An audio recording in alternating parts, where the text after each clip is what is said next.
ang sugal ay hindi solusyon. Isa itong patibong. Huwag magpahikayat sa online gambling. Alam mo, gusto kong magsalita ngayon hindi para manakot, kundi para magmulat.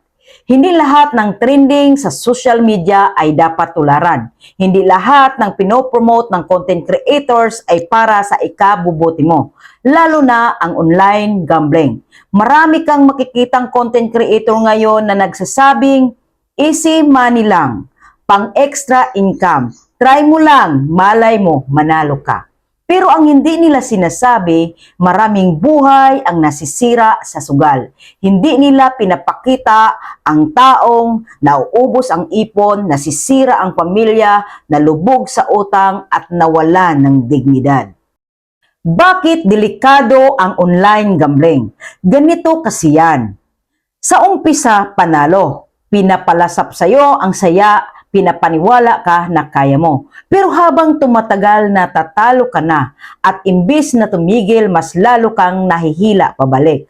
Hanggang dumating sa punto na nagsisinungaling ka na, nagtatago ka na, nangungutang ka na at ang pinakamasakit, natututo kang magnakaw. Hindi dahil masama kang tao, kundi dahil nilamon ka ng bisyo.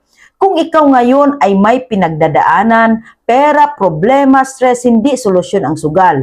Ang sugal hindi nag-aayos ng problema, dinadagdagan lang nito. At tandaan mo ito, ang pirang madaling makuha, madaling mawala. Walang shortcut sa tunay na tagumpay. At para sa mga content creators na nagpo-promote ng sugal, alalahanin nyo sana, may mga taong nai-impluwensyahan ninyo. Hindi lahat ng nanonood ay malakas ang loob. Hindi lahat kayang huminto at hindi lahat kayang panindigan ang magiging epekto. Hindi lahat ng kumikita ay tama. Kung gusto mong umasinso, may ibang paraan, marangal, malinis at may dignidad.